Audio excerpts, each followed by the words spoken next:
why is it that the Apostle Paul gets on his knees in this? For the reason I bow my knees before the Father. And he's preaching to believers. But he goes, God, would you just grant to them, please, would you give it to them? Give it to these Christians.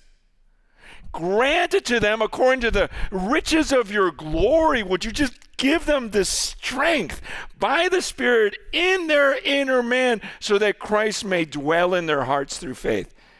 Like they need something. These Christians need you to grant them strength by the Spirit into their inner man so that Christ can dwell in there, not just visit them, but live in there, and that they would be rooted and grounded in love.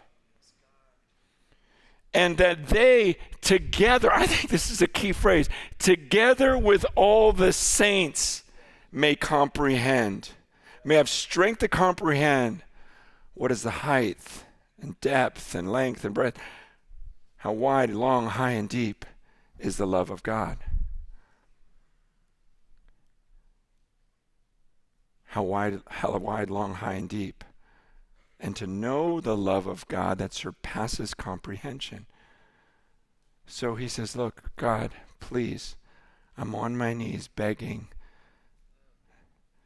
that you would do that miracle where you pour out. You just grant it to them. You got to just give it to them because you're a God of glory. We believe in your glory.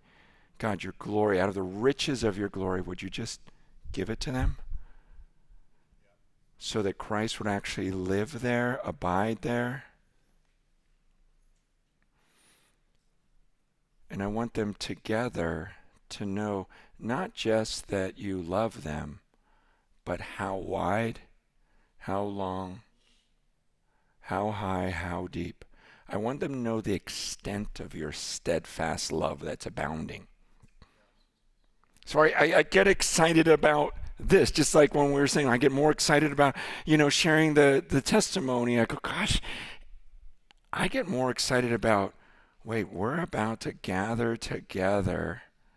And he says, together with all the saints.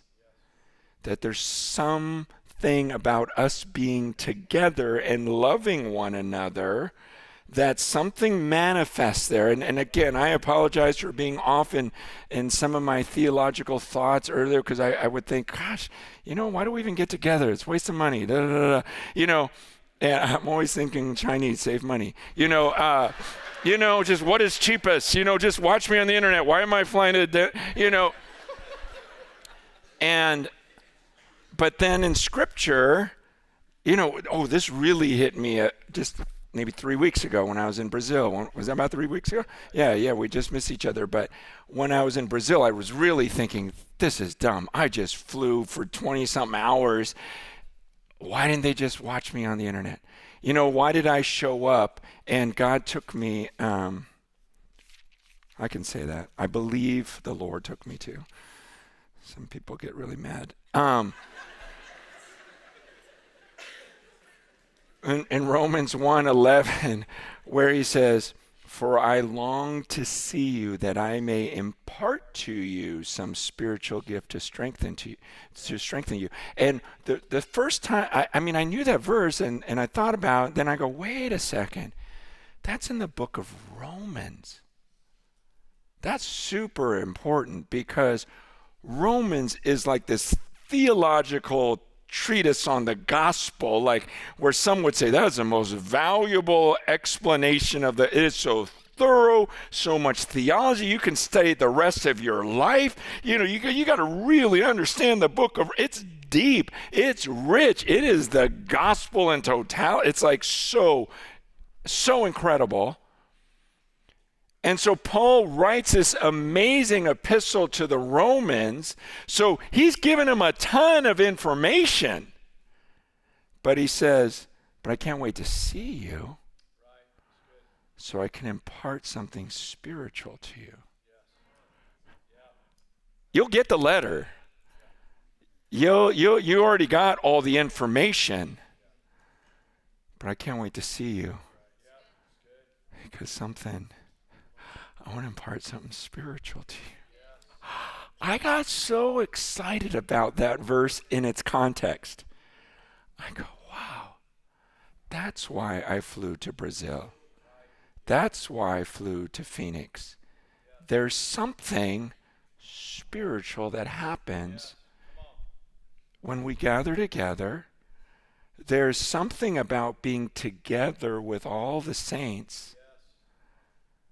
Maybe there's something about my presence, my story, that I carry something that when I get together with you and it's together with all the saints, then suddenly it's like, wow, that's the first time I really understood the love of God.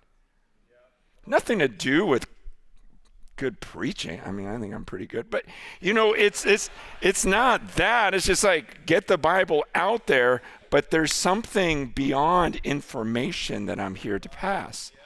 That together with all the saints, suddenly we comprehend how wide and long and high and deep.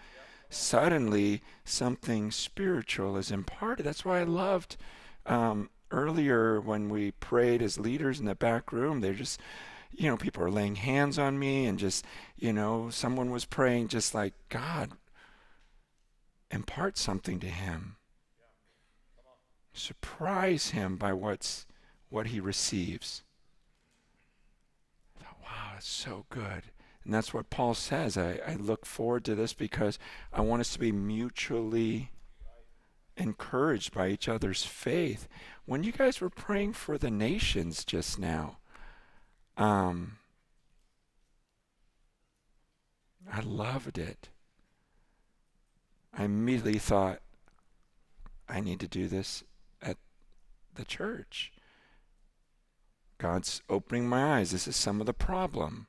You deal with these people and their problems and their issues, and if you're not praying for the rest of the world, it's actually the most healing thing for them to take their eyes. I loved praying for all the nations, and God was just revealing things as I'm praying for, just my self-centeredness, whatever. It's just like, wow. Yeah, all those people in Myanmar that we got to meet and be with in that powerful time, God, it's just you start feeling for them.